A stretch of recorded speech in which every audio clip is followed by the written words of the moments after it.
Ignite is an ongoing series of speedy presentations. Each speaker gets only 5 minutes and 20 slides that auto-advance every 15 seconds.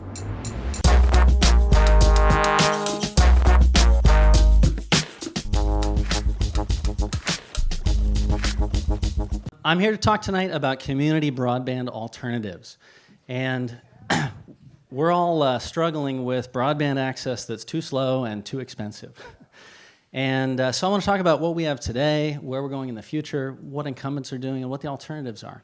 So today, in our community, in the Bay Area, your broadband is delivered over copper. And copper access, whether it's a telephone line or coaxial cable, is limited in the amount of speed it can deliver. We're squeezing it for everything it can deliver, but what you really want is fiber. And Google's generated a lot of excitement in the last couple of weeks with their announcement about delivering gigabit over fiber. That's only the beginning. You know, fiber is a plant that goes for an unlimited distance at unlimited speeds, limited only by the electronics. So what are the incumbents doing? Our incumbents are the phone company and the cable company, and they're the folks who own the copper that's in the ground, whether it's the twisted pairs or the coaxial cable. And they don't want to build a new network. They want to monetize the existing network. That's the logical thing to do. So instead of tearing up your streets and putting in new fiber, they need to monetize that network. Years ago, there were 5,000 internet providers in the United States. We invented the internet. During the previous administration, the Federal Communications Commission said, we believe that Americans will get better internet if we foster a duopoly, multimodal competition. We want the phone company and the cable company and everybody else can go away. Now, in our community, that's not adequate.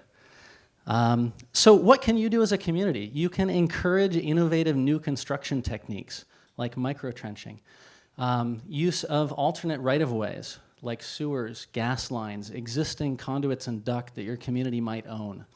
So that allows a community to push broadband access by making available resources to alternative providers. So there is a local component to this, and if you don't want Borders and Barnes & Noble, and you'd like to see local competitors, you've got to participate with local broadband providers. And unfortunately, there just isn't enough vibrancy in that. In the Netherlands, consumers commit to fiber, and when a certain percentage is reached, then it's built. And they put a sign in the lawn saying, I want fiber, we choose fiber. And it's through that adoption ratio, that percentage, that you can drive the economic case for building it. In America, 25% of people know what fiber to the home is. So we need to tell our neighbors why it's important and why phone lines and coax cables are not going to last us and aren't adequate. You can even get out a shovel. In Norway, consumers build the last 50 feet. You can save $400 by digging up your own front yard and detour around your petunias and whatnot. If you own a condo or you're a member of a homeowners association, you could build infrastructure to the edge of that resource. So that might be dark fiber to the basement of the condo. It might be duct to the basement of the condo. It might be conduit to the edge of the association. As we've seen in the last couple of weeks, communities will compete for broadband access.